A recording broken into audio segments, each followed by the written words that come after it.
kita berdoa. Tuhan Allah kami, tiba saatnya kami mau mendengarkan firman. Kami siapkan hati dan pikiran kami. Berbicaralah Bapa. Kuatkanlah kami untuk kami dapat hidup seturut dengan kehendak. Amin. Damai sejahtera Allah yang melampaui segala akal, itulah kiranya yang menguasai hati dan pikiran dalam Kristus Yesus Tuhan kita. Amin. Shalom. Ya, firman Tuhan yang menjadi pedoman hidup kita dalam minggu ini diambil dari kitab 1 Korintus pasal 15 ayatnya yang ke-50 sampai yang ke-58. Saya membacakannya untuk kita. Demikian firman Tuhan. Saudara-saudara, inilah yang hendak ku katakan kepadamu, yaitu bahwa daging dan darah tidak mendapat bagian dalam kerajaan Allah, dan bahwa yang binasa tidak mendapat bagian dalam apa yang tidak binasa. Sesungguhnya aku menyatakan kepadamu suatu rahasia. Kita tidak akan mati semuanya, tetapi kita semuanya akan diubahkan dalam sekejap mata, pada waktu bunyi nafiri terakhir. Sebab nafiri akan berbunyi, dan orang-orang mati akan dibangkitkan dalam keadaan yang tidak dapat binasa, dan kita semua akan diubah. Karena yang dapat binasa ini harus mengenakan yang tidak dapat binasa, dan yang dapat mati ini harus mengenakan yang tidak dapat mati.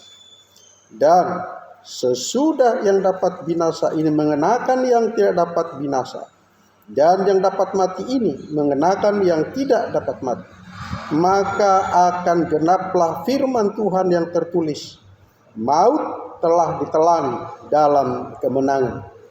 Hai maut, di manakah kemenanganmu? Hai maut, di manakah sengatmu?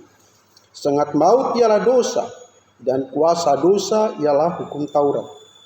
Tetapi syukur kepada Allah yang telah memberikan kepada kita kemenangan oleh Yesus Kristus Tuhan kita. Karena itu saudara-saudaraku yang kekasih, berdirilah teguh, jangan goyah, dan giatlah selalu dalam pekerjaan Tuhan. Sebab kamu tahu bahwa dalam persekutuanmu dengan Tuhan, jerih payahmu tidak sia-sia. Demikian firman Tuhan. Saudara yang dikasihi Tuhan, sampai hari ini di luar sana perdebatan tentang kebangkitan Yesus dan kebangkitan kita masih belum berakhir. Masih banyak yang tidak percaya tentang peristiwa kebangkitan Yesus. Dan bahkan di kalangan Kristen sendiri pun banyak aliran, golongan, kelompok yang tidak mengakui adanya kebangkitan orang mati. Di neraka itu adalah kematian itu sendiri bagi mereka. Mati ya sudah, itulah neraka. Tidak merasakan apa-apa lagi. Dan kalaupun nanti ke surga itu gak ikut tubuh, hanya roh saja. Itu masih diperdebatkan. Dan ternyata itu sudah sejak dari purbakala. Bahkan di antara jemaat di Korintus pun ada sekelompok orang yang tidak percaya akan kebangkitan itu. Itu sebabnya Paulus begitu marah. Sampai-sampai Paulus berkata apa? Awal dari perikop itu, kalau baca pelan-pelan, dia menyebut jemaat di Korintus itu orang bodoh. Bagaimana kau tidak percaya kebangkitan Tuhan? Kenapa Yesus bangkit? Karena ada kebangkitan. Dan itu bukan cerita dongeng, itu fakta, disaksikan banyak orang. Bahkan sampai berita ini sampai kepada kita. Sampai bahkan detik ini.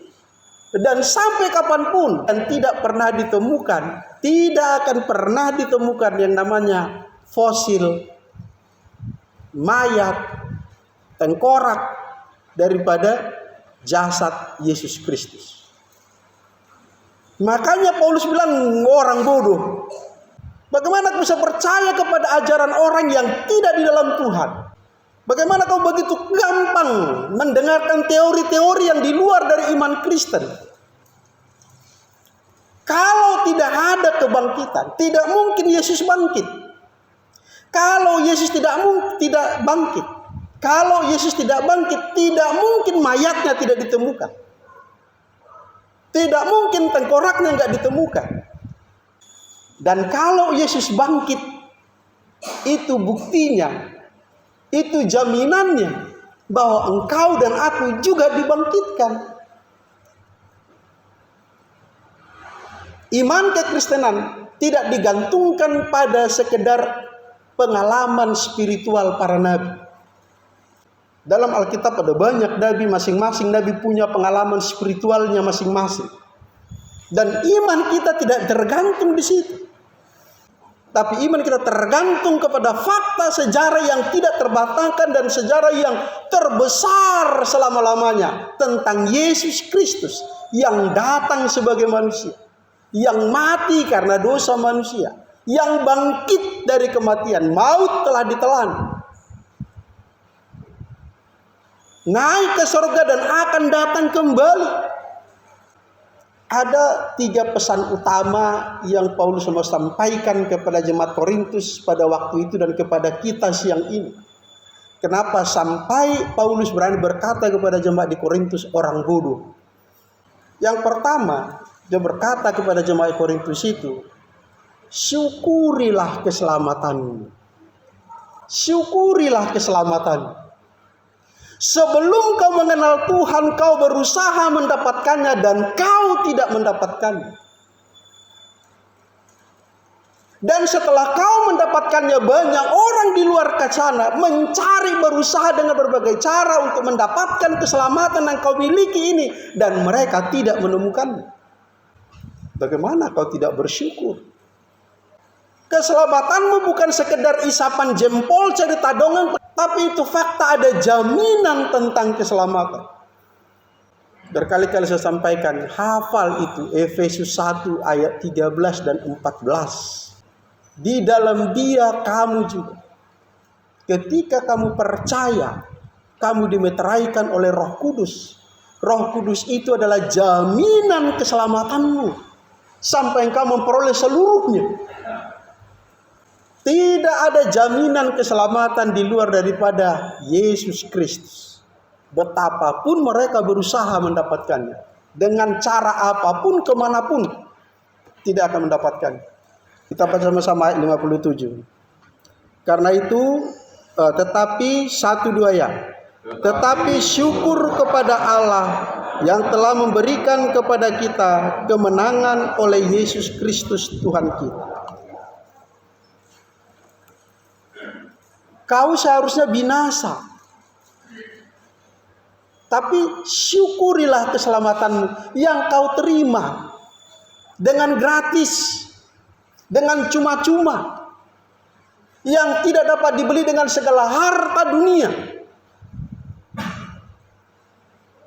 Bahkan dengan tegas kita berkata, 1 jiwa lebih mahal daripada seisi bumi ini. Bagaimana kau tidak bersyukur? Apalagi zaman sekarang, kalau dibuka YouTube, sibuk berdebat tentang agama. Berdebat tentang, dan yang selalu yang diserang, tidak lain hanya Yesus saja yang diserang terus. Baik oleh non-Kristen, baik oleh kalangan Kristen sendiri. Yang mengaku diri Kristen tapi ajarannya, hidupnya di luar Yesus. Dan mereka terus menteror, terus menyerang. Yesus bukan Tuhan. Yesus tidak bangkit. Yesus sudah datang, segala macam. Itu sebabnya di channel YouTube BKAG Indonesia, nanti anak-anak muda ini yang remaja-remaja bisa dibuka di situ. Di situ ada perdebatan-perdebatan yang saya nilai sehat dan berkualitas. Saya simpan di channel itu. Saudara-saudaraku bisa buka. Tentang Tritunggal, tentang Yesus, tentang gereja, tentang nabi. Semua di situ. Supaya apa? Supaya kita tahu bersyukur tentang keselamatan yang kita miliki ini. Syukur kepada Allah. Karena kita telah dijamin oleh darah Yesus bahwa kita tidak lagi mengharapkan sesuatu yang kosong, yang tidak pasti. Mudah-mudahan, insya Allah, niscaya, tidak. Syukur kepada Allah telah menjamin kita, mencatat nama kita dalam kitab kehidupan. Jadi Paulus berkata kepada jemaat di Korintus, syukurilah keselamatanmu. Syukurilah keselamatanmu. Kau bisa menderita di dunia ini, kurang makan boleh, kaya raya juga boleh. Tapi yang terpenting dari semua itu adalah keselamatan jiwamu, yang tidak dapat dibeli dengan apapun juga. Kita baca sama-sama ayat 54 tadi. 54 ya. Dan sesudah 1, 2 ya. Dan sesudah yang dapat binasa ini mengenakan yang tidak dapat binasa. Dan yang dapat mati ini mengenakan yang tidak dapat mati. Maka akan genaplah firman Tuhan yang tertulis, maut telah ditelan dalam kemenangan. Ini yang menjadi tema minggu kita, minggu akhir tahun gerejawi. Maut telah ditelan dalam kemenangan. Maut telah ditelan dalam kemenangan. Dalam perikop ini Paulus membandingkan benih gandum, benih padi, tentang peristiwa jaminan kebangkitan kita. Dan setelah yang dapat binasa ini mengenakan yang tidak dapat binasa. Setelah yang mati ini mengenakan yang tidak dapat mati. Apakah anak-anak remaja sekarang masih tahu cara membenih padi? Kalau orang tua saya yakin tahu. Cara membenih padi itu saya tidak tahu beda di kampung-kampung, apakah beda caranya. Di kampung kami opungku memasukkan padi ke goni plastik. Goni diikat, direndam, dibusukkan. Dibusukkan dulu mungkin beberapa hari, saya lupa. Setelah itu baru ditabur, disemai.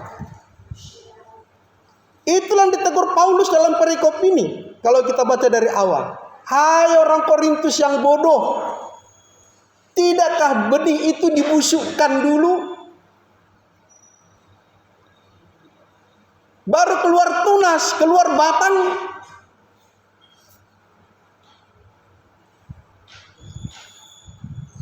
Hai orang Korintus yang bodoh, kau memang harus mati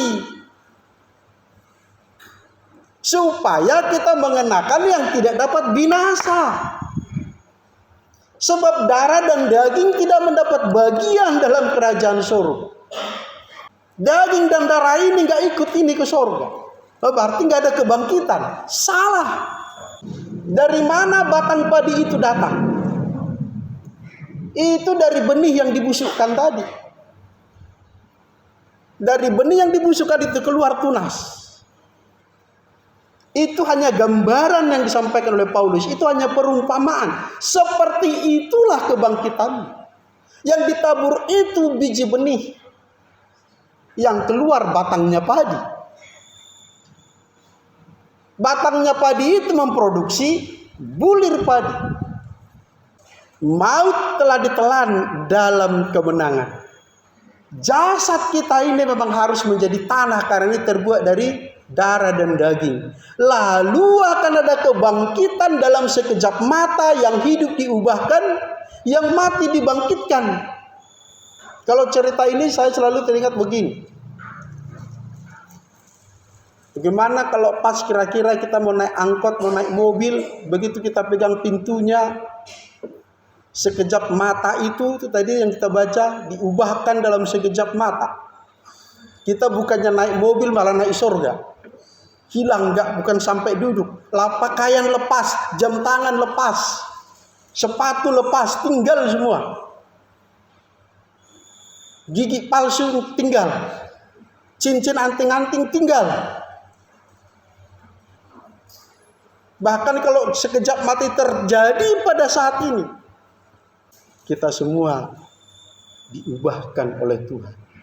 Masing-masing pakaian kita lepas dan tinggal di tempat duduk kita masing-masing. Jasad kita hilang dengan tubuh yang mulia.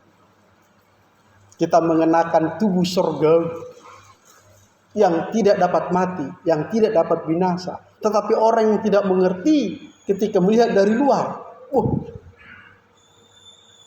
kok kosong gereja ini, pakaian semua lepas di situ. Ada yang kegirangan dapat jam tangan mewah, dapat cincin, dapat anting. Memang kita harus tubuh ini harus mati. Tidak bisa tidak. Tapi kalaupun kita belum mati, Yesus datang, harus diubahkan. Ini nggak boleh masuk surga. Harus tubuh yang mulia, yang tidak dapat binasa, tubuh surgawi. Itu pesan yang pertama. Pesan penting yang kedua dari teguran Paulus kepada jemaat Korintus ini dan kepada kita siang ini. Waspadai kedagingan. Coba kita baca sama-sama. Ayat 56 dan 57. Sengat maut, 1-2 ya. Sengat maut ialah dosa, dan kuasa dosa ialah hukum Taurat. Tetapi syukur kepada Allah yang telah memberikan kepada kita kemenangan oleh Yesus Kristus Tuhan kita. Sengat maut ialah dosa, dan kuasa dosa ialah hukum Taurat. Sengat maut adalah dosa, dan kuasa dosa adalah hukum Taurat. Mari kita renungkan ini baik-baik.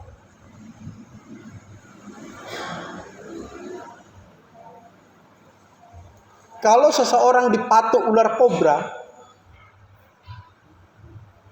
maka yang mematikan orang itu tetap maut.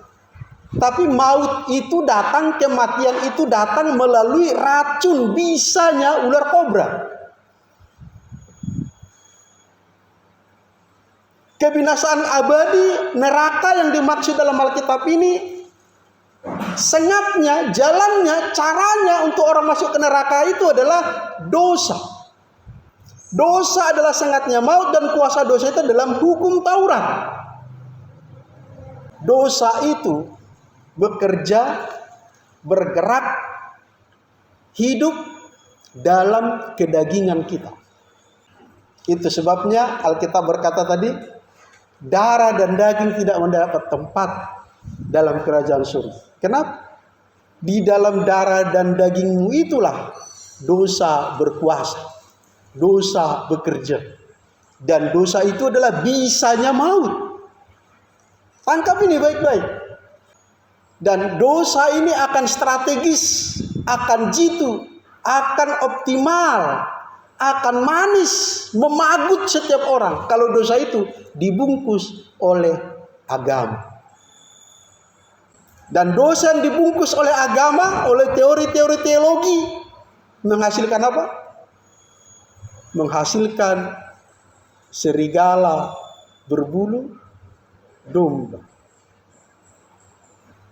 Ini sulit dideteksi oleh manusia, karena dibungkus oleh ajaran agama. Itu sebabnya bisa racun daripada maut itu adalah dosa. Dan dosa itu bergerak, mengalir, bekerja melalui kedagingan manusia. Maka sebab itu waspadalah dengan kedagingan. Salomo dengan segala hikmatnya tadi dalam pengkhotbah yang kita baca dalam epistel. Coba kita baca ulang 8 ayat 10 tadi yang saya ingat. Oke? Aku melihat 1-2 ya. Aku melihat juga orang-orang fasik yang akan dikuburkan boleh masuk. Sedangkan orang yang berlaku benar harus pergi dari tempat yang kudus dan dilupakan dalam kota. Ini pun kesia-sia. Ini cerita tentang bait Allah.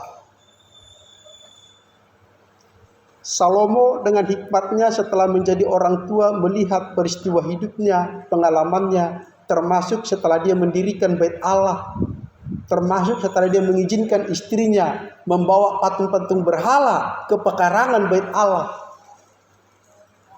Akhirnya dia bilang apa? Tidak terselami pekerjaan Tuhan itu. Aku melihat orang fasik yang tidak seharusnya boleh masuk ke bait Allah, dia malah masuk. Aku melihat orang benar yang melayani di bait Allah, yang seharusnya duduk di tempatnya, tidak mendapat tempat. Bahkan terusir dari kotanya. Awas, hati-hati, dosa itu gak bisa kita deteksi kalau sudah dibungkus oleh agama. Oh, kita bisa melawan dosa dengan firman Tuhan. Gak bisa. Saya sudah singgung tadi, coba lihat di YouTube perdebatan-perdebatan itu. Pakai apa mereka? Menyerangmu, mendebatmu. Pakai firman Tuhan. Kau pakai firman Tuhan, kau berdoa, kau berpuasa, kau pakai firman Tuhan, mereka pakai firman Tuhan juga. Maka secara manusia bingung, gak terselami pekerjaan Tuhan. Kalau kita mau mengamati dunia ini, kita betul-betul bingung. Bagaimana para penyembah-penyembah berhala sehat, makmur, malah menjajah orang-orang beribadah kepada Tuhan. Tidak terselami. Daud berkata apa? Coba kita lihat Mazmur 62 ayat 2 dan 3. Mazmur 62 ayat 2 dan 3. Hanya 1-2 ayat. Hanya dekat Allah saja aku tenang, daripadanya lah keselamatan.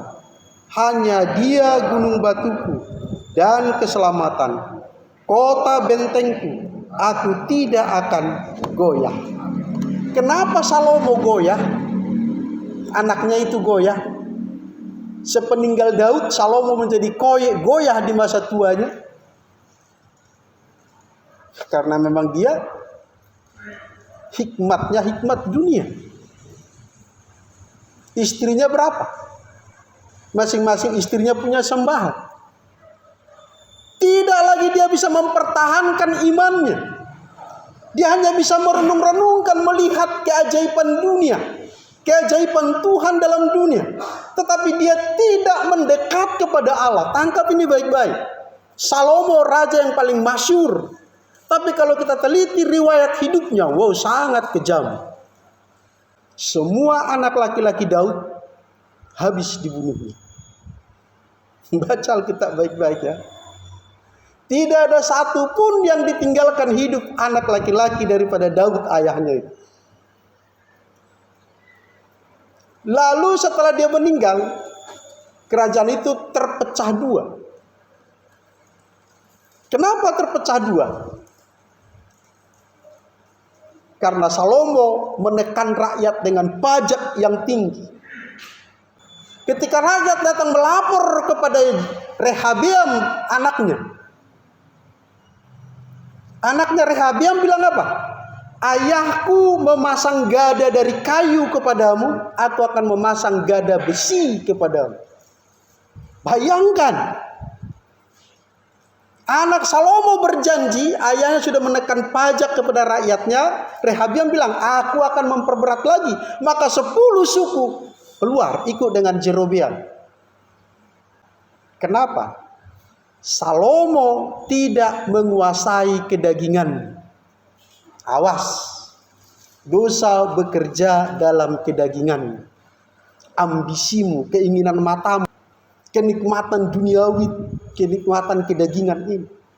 Dosa bekerja di situ. Dan itu adalah bisanya maut yang membawa kau ke gerbang neraka itu. Maka bukan firman Tuhan yang kau tahu yang bisa kau layani untuk kita bisa menang melawan dosa. Enggak. Tapi Daud bilang apa? Hanya dekat Allah saja aku tenang. Hanya Dia gunung batu. Hanya Dia kota benteng. Aku tidak akan goyah. Jadi kunci kemenangan kita terhadap dosa adalah kebersatuan kita dengan Tuhan. Kemelekatan kita dengan Tuhan. Sekuat apa engkau mendengarkan suara Tuhan dalam hatimu, sekuat itulah kau mengalahkan kedagingan. Kalau hati nurani lebih condong mendengarkan keinginan matamu, keinginan daging, maka kau akan jatuh ke dalam dosa. Mau pakai firman apapun juga, mau dibungkus pakai apapun juga, dosa masuk dalam hidup. Tapi kalau hatimu lebih condong melekat kepada suara Tuhan dalam batin. Tadi di ruang konsistori, Amang Harefa cerita-cerita tentang saudaranya yang masih permalin, ya. Masih percaya spiritisme, sinkritisme, walaupun mereka sudah bergereja. Nah, coba kita bandingkan.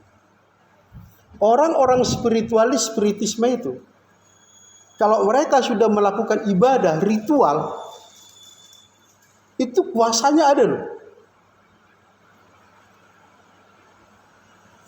Sampai lumpang. Ya, lumpang ada lulusung. Bisa pindah antar pulau di samosir sana. Kenapa? Karena mereka melekat kepada Allahnya. Menyatu dengan dewanya. Nah, kita orang Kristen bagaimana? Makanya orang Korintus disebut orang bodoh. Kau punya Tuhan yang gagah perkasa tapi hanya di otakmu.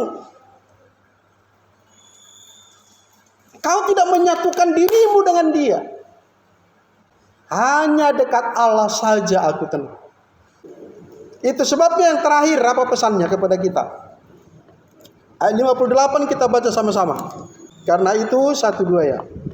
Karena itu saudara-saudaraku yang kekasih, berdirilah teguh, jangan goyah, dan giatlah selalu dalam pekerjaan Tuhan. Sebab kamu tahu bahwa dalam persekutuanmu dengan Tuhan, jerih payahmu tidak sia-sia. Berdirilah teguh. Dalam bahasa Yunani, parameno stateros.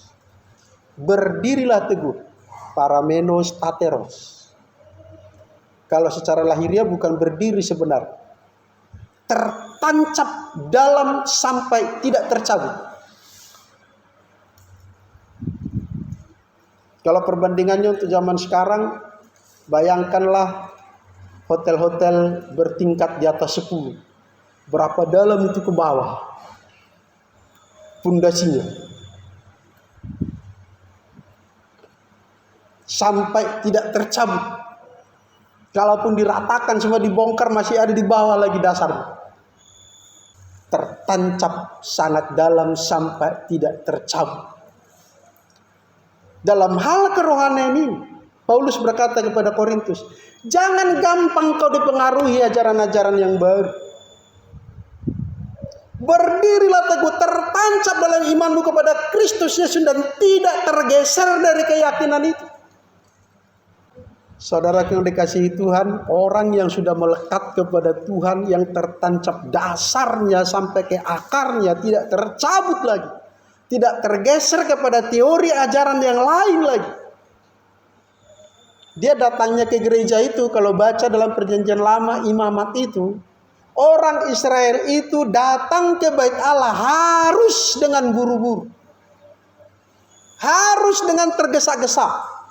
Datang ke gereja pun diatur loh. Dan pulang harus lambat-lambat. Karena ini spontanitas, saya tidak hafal ayatnya. Nanti di rumah cari konkordansi. Nanti kalau kita buka Google, ketik di Google, orang Israel buru-buru ke bait Allah, itu akan muncul itu. Aturan dari orang Yahudi, kalau datang setiap hari Sabat itu harus berlomba, harus buru-buru. Cara datang ke gerejanya begitu. Pulang nggak boleh cepat-cepat. Beda dengan kita, yang datang belakangan, pulang duluan. Paling sadis lagi, pas sudah mau kolekte terakhir baru masuk gereja. Nah kalau sudah 2 gelombang, biasanya kejadiannya seperti itu, sering itu ya. Yang masuk jam 8:30, baru masuk lagi 10:30. Nah, begitu dia masuk jam 10, udah mau habis, ya duduk dia, pulang. Bukan mau ikut ke gelombang kedua. Kenapa? Belum menancap dalam kerohaniannya dalam Kristus Yesus. Hanya sekedar beragama Kristen. Dia bukan pengikut Yesus, hanya sekedar ikut-ikutan. Karena orang ke gereja, dia ikut-ikutan ke gereja. Karena orang beragama Kristen, orang tuanya beragama Kristen, ikut-ikutan dia beragama Kristen. Sekali lagi Paulus menegur jemaat Korintus, hai orang bodoh, tidakkah benih itu dibusukkan lebih dulu? Nah, kita sekarang, bagaimana mungkin kita melayani perdebatan kita sendiri tidak tertancap dalam Kristus?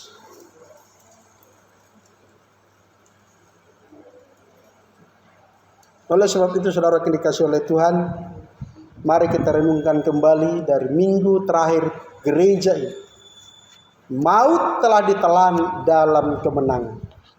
Maut yang telah memagut dagingmu kedaginganmu ini, yang membuat kita harus mati menjadi tanah, itu telah ditelan oleh Yesus Kristus dalam kemenangan. Kita dijamin memperoleh keselamatan yang abadi, tidak lagi masuk neraka.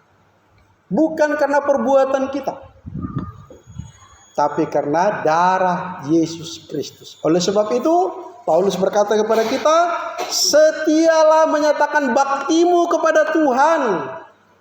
Berdirilah teguh, jangan goyah. Setialah melakukan yang terbaik kepada Tuhan. Lebih baik lagi, semakin baik lagi, bahkan sampai sangat amat baik.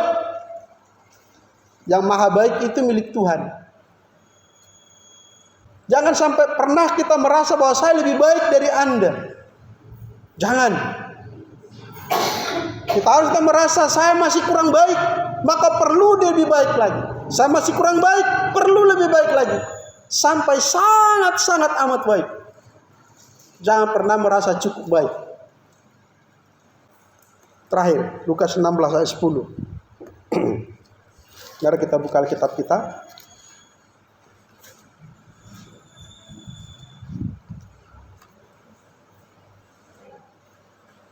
Barang siapa, 1, 2 ya. Barang siapa setia dalam perkara-perkara kecil, ia setia juga dalam perkara-perkara besar. Dan barang siapa tidak benar dalam perkara-perkara kecil, ia tidak benar juga dalam perkara-perkara besar. Saya baca kembali ayat 58. Karena itu saudara-saudaraku yang kekasih, berdirilah teguh, jangan goyah, dan giatlah selalu dalam pekerjaan Tuhan. Sebab kamu tahu bahwa dalam persekutuanmu dengan Tuhan, jerih payahmu tidak sia-sia. Melayani Tuhan, berbakti kepada Tuhan, beribadah kepada Tuhan, bukan saat kita duduk di gereja, bukan saat kita mendengar khotbah. Bukan, ini hanya ritual saja ini. Upacara saja kita ini. Tapi ibadah kita yang sejati adalah pola hidup kita setiap hari. Siapa setia dalam perkara kecil, setia dalam perkara yang besar. Lakukan sesuatu sekecil apapun itu, kalau itu dari dorongan hati kita, oleh niat kita. Tuhan melihat hati loh. Bukan sekedar melihat perbuatanmu saja. Bukan sekedar mendengar ucapanmu saja. Tapi niatmu yang ketika mengucapkan itu. Niatmu ketika melakukan itu. Bagaimana? Apakah itu kau lakukan untuk Tuhan? Atau untuk manusia? Atau untuk dirimu sendiri? Itu yang Tuhan lihat. Itu sebabnya giatlah selalu dalam pekerjaan Tuhan. Pekerjaan itu bukan jadi sintua. Bukan jadi pendeta. Itu jabatan imam, jabatan rohaniawan. Tapi pekerjaan Tuhan itu adalah hatimu untuk Tuhan, tanganmu untuk manusia. Itu motonya Bunda Teresa, Katolik kan? Dan bala keselamatan itu jadi logo daripada gereja mereka. Hati untuk Tuhan, tangan untuk sesama manusia. Itulah ibadah kita yang sejati, bukan ritualnya. Ketika kita melakukan ibadah ini pun, sekali lagi saudara diberkati oleh Tuhan, Tuhan yang tahu, Tuhan yang menilai kita ini sedang beribadah kepadanya atau kita hanya sekedar mengikuti budaya kekristenan. Nilai ibadahmu, ritualmu hari ini ketika kau duduk, ketika saya melayani, yang Tuhan lihat adalah bagaimana kau melakukan itu. Bagaimana suasana hatimu yang mendorongmu melakukan ini apa? Apakah karena sayang, cinta, rindu kepada Tuhan, atau hanya sekedar menjalankan budaya manusia sebagai orang Kristen? Itu yang Tuhan lihat. Oleh sebab itu saudara kekasih itu, pada akhir tahun gereja ini kita diajak merenungkan kembali, syukurilah keselamatanmu yang tidak diterima siapapun dengan usaha mereka, dan giatlah selalu nyatakan karya-karya Kristus dalam hidup. Amin. Mari kita berdoa. Bapa, kami telah mendengarkan firman-Mu. Firman-Mu ya dan amin. Kami berdoa Tuhan supaya Roh-Mu terus bekerja, terus berkarya untuk semakin lagi mempererat persekutuan kami dengan Engkau. Oleh sebab itu ya Tuhan, tolong jemaat-Mu, tolong kami semua untuk terus semakin rindu melekat kepada Tuhan, untuk kami semakin kuat, semakin tangguh di dunia. Di dunia yang semakin pelik persoalannya, semakin rumit dan bahkan semakin kencang persaingannya, banjir yang semakin mengancam. Tuhan tolong kami, berikan kami jalan keluar, berikan kami hikmat yang lebih lagi, untuk kami dapat mengatasi, melampaui semua yang harus kami jalani dalam kehidupan kami. Terima kasih Bapa, terpujilah Tuhan semesta langit, Tuhan semesta alam, yang telah memberikan kami jaminan kemenangan oleh karya Yesus Kristus Tuhan kami. Dalam nama Yesus kami berdoa. Amin.